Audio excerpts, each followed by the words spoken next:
नाज़रीन खुशामदीद एक नई वीडियो के साथ हाज़िर है। मैं हूँ हसन रज़ा। एमक्यूएम पाकिस्तान ने जो है मुस्तफ़ा कमाल साहब ने और मुस्लिम लीग नून के अहसन इकबाल साहब ने जो है वो एक मुसव्वदे पे दस्तखत किए हैं और आईनी तरमीम जो एमक्यूएम लाएगी कौमी असम्बली में, सूबाई असम्बली में, और उसके बाद होगा ये कि जो वफाक से पैसा आता है वो सूबे को नहीं बल्कि डायरेक्ट जो है वो लोकल गवर्नमेंट्स को आएगा। और उसमें जो है वो फ़ंड के रिलीज़ में जो सूबाई हुकूमत जो है वो थोड़े से नखरे दिखाती है और पैसे रिलीज़ नहीं करती, जिसका नुकसान होता है लोकल गवर्नमेंट को। और एमक्यूएम पूरे 5 साल जितना भी दौर था वसीम अख्तर साहब का, इसका ही रोना रोते रहे कि हमारे पास तो कोई इख्तियार ही नहीं है।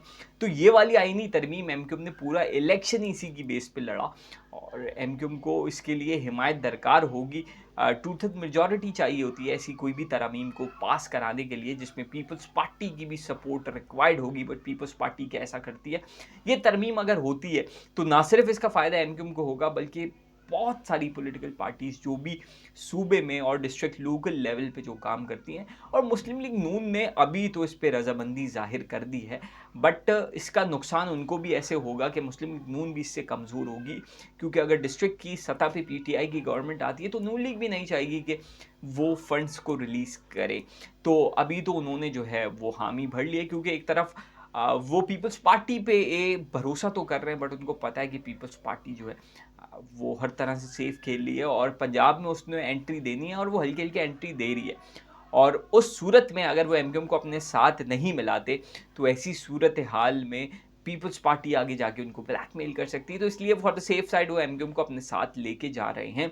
एमक्यूएम जो है वो 22 सीटें तो एमक्यूएम ने ले ली है, लेकिन ऑडियो लीक्स हो, गवर्नर भी एमक्यूएम से ले रहे हैं, मिनिस्ट्रीज उनको नहीं दे रहे। तो ऐसी सूरत हाल में एमक्यूएम पाकिस्तान इतनी सीट्स तो लेने के बावजूद जो है जितनी ज़्यादा बैकफुट पे है, बकौल उनकी ऑडियो लीक्स में जो बातचीत है कि उनको तो कोई मुँह ही नहीं लगा रहा और साइंस एंड टेक्नोलॉजी ऐसी वजारतें दे रहे हैं जिसमें वो कोई चीज़ डिलीवर नहीं कर सकते।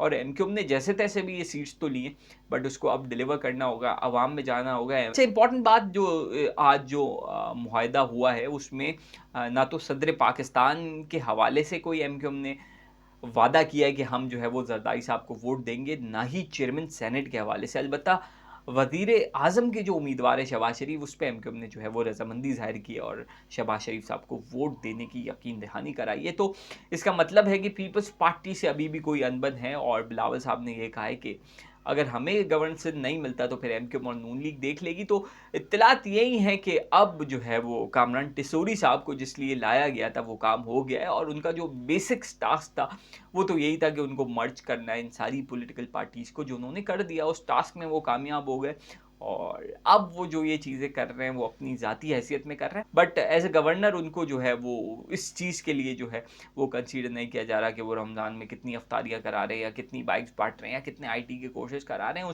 2 सूबों में जो है वो नून लीग का गवर्नर होगा, 2 सूबों में पीपल्स पार्टी का गवर्नर होगा। तो अब सिंध में जो है क्योंकि वज़ीर आला भी नून लीग का नहीं है, अब जब प्राइम मिनिस्टर साहब यहाँ आएँगे, क्योंकि सबसे बड़ा पाकिस्तान का शहर है, यहाँ पे जब आएँगे तो उनको रिसीव करने वाला कौन होगा? गवर्नर होना चाहिए। और फिर यहाँ के जो लोग हैं मुस्लिम लीग नून के बहुत कम लोग हैं शहर में, सिंध में, वो भी ये कहते हैं कि प्राइम मिनिस्टर से बात करने के लिए हमें कोई स्पेस चाहिए, कोई जगह चाहिए और कोई ऐसा ओहदा चाहिए जहाँ पे हमारा रिप्रेजेंटेटिव मौजूद हो, तो वो गवर्नर होता है।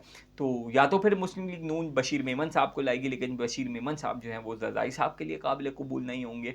और उसके बाद जो नाम एमक्यूएम की तरफ से आ रहा है जो कि नून लीग को भी काबिल कबूल है, वो है खुशबख्श शुजात साहिबा का। और हो सकता है कि खुशबख्श शुजात साहिबा जो हैं, क्योंकि वो एमक्यूएम के लिए भी काबिल कबूल हैं और कोई इतनी ज़्यादा गैर मुतनाज़ा शख्सियत की हामिल नहीं है।